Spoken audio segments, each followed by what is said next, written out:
입법부, 행정부, 사법부 간에 서로서로의 견제와 균형이라는 개념이 나왔습니다. 이것도 시험 문제에 잘 나오기 때문에 잘 알아둬야 되는데, 이건 뭐 하는 거냐면은 입법부, 행정부, 사법부가 각자 자기 일을 하잖아요. 근데 얘는 자기 일을 하는 건데 이게 서로서로에 대해서 영향을 미친다는 거예요. 그 영향이 어떤 영향이냐면 견제라는 거죠. 얘가 하는 일을 얘가 너 그거 잘못했어 이렇게 따질 수 있는 거라는 거예요. 얘가 하는 일에 대해서는 또 얘가 너 잘못했어 다시 해 이렇게 말할 수 있는 권한이라는 거예요. 그러니까 권력이 분립돼 있으면서도 서로 유기적으로 연결이 돼가지고 서로 일을 잘하는지 못하는지를 감시하는 거죠.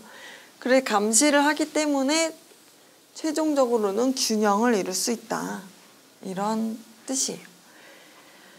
그래서 보면 입법부에서는 먼저 행정부 견제수단이 있고 사법부 견제수단이 있죠. 둘 다 입법부에서 하는 일이지만 하나는 행정부에 영향을 미치는 거고 다른 하나는 사법부에 영향을 미친다는 거예요. 그래서 보면 탄핵소추, 대통령을 탄핵소추할 수 있는 거죠.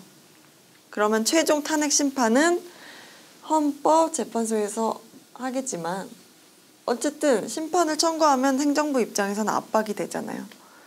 그렇게 견제를 하는 거예요. 국정감사 조사권, 정부가 하는 일을 전반적으로 다 감시를 하는 거죠. 잘했나 못했나 들여다보는 거. 국정감사는 정기적으로 하는 거고 조사는 비정기적으로 특정한 사건에 대해서 해요. 그 다음 국무총리 임명 동의와 국무위원 해임 건의권이 있어요. 대통령이 임명하는 사람들이죠. 임명할 때 동의도 해주고 잘 못할 때 해임 건의도 한다는 얘기예요. 그 다음으로는 사법부 견제수단. 대법원장이나 대법관 같이 중요한 사람을 임명할 때는 동의권을 국회에서 행사를 해요. 임명하는 건 대통령이지만 동의하는 건 국회, 이렇게 알아두시면 되겠습니다. 행정부의 입법부 견제수단도 중요한데 법률안 제출권을 행정부에서도 가지고 있고 또 입법부가 만든 법률에 대해서 거부권을 행사할 수 있어요. 만약에 여기가 국회라면 국회가 법을 만들었어요. 그래서 행정부에 보냈어요.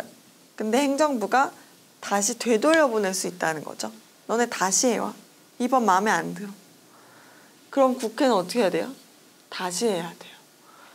그렇기 때문에 이 거부권은 행정부의 국회, 입법부 견제수단이 되는 거죠. 사법부 견제수단도 있는데요. 사면, 감형, 복권권이 있어요.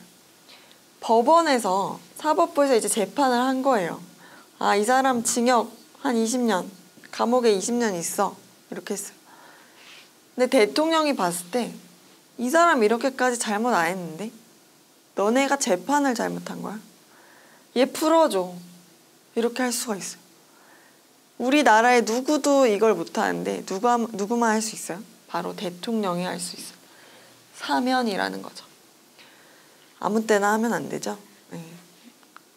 되게 예외적으로 발동되는 권한이에요. 그다음에 감형, 20년 줄여줘. 15년만 있어. 이렇게 할 수 있어요. 복권, 자격을 잃어버린 사람, 파산한 사람, 이런 사람을 다시 정상적으로 사회활동을 할 수 있게 복권시켜줄 수가 있어요. 다음으로는 대법원장 및 대법관을 임명하는 거나 이 행정부에 있기 때문에 내가 대법원장 임명해주면 아무래도 사법부에서는 대통령한테 함부로 할 수가 없겠죠. 네, 이런 게 바로 사법부 견제수단이 되겠습니다. 마지막으로 사법부의 행정부 견제수단과 입법부 견제수단이 있는데요. 행정재판권은 뭐냐면 행정사건, 정부가 한 일에 대해서 이제 일반 시민이 마음에 안 들 수 있잖아요. 정부가 나한테 어떤 조치를 했어요. 뭐 우리 집 땅을 수용해서 뭐 학교를 만들어야 된대요. 근데 난 그게 싫어요. 난 우리 집에 계속 살고 싶어요. 그러면 이제 이 사람이 어떻게 할 수 있다는 거예요? 법원에 가서 행정재판이라는 걸 받을 수 있다는 뜻이에요. 이건 일반 시민끼리 재판 다툼하는 게 아니라 시민이 정부를 상대로 다툼을 하는 거죠. 내 집 뺏어가지 마. 뭐 보상 1,000만 원 해준다고? 마음에 안 들어. 한 1억 해줘. 뭐 이런 식으로 재판을 하는 거예요.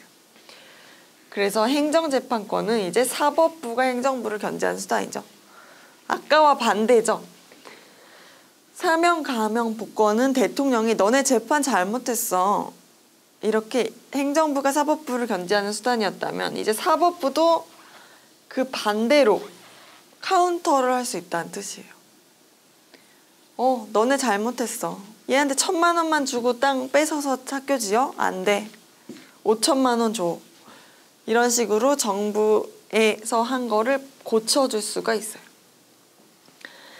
그 다음에는 명령규칙 처분 심사권이라는 게 있는데 이건 법률의 하위 규범이었죠. 이거는 행정부에서 만드는 거라서 여기에 대해서도 사법부에서 법원에서 잘했다, 잘못했다, 이대로 해, 하지 마 이런 얘기를 할 수가 있어요.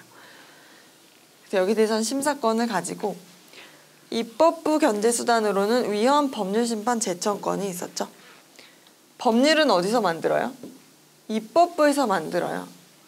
국회가 어떤 법을 만들었는데 이 법원에서 판사들이 재판을 하다 보니까 이 법률이 좀 이상해.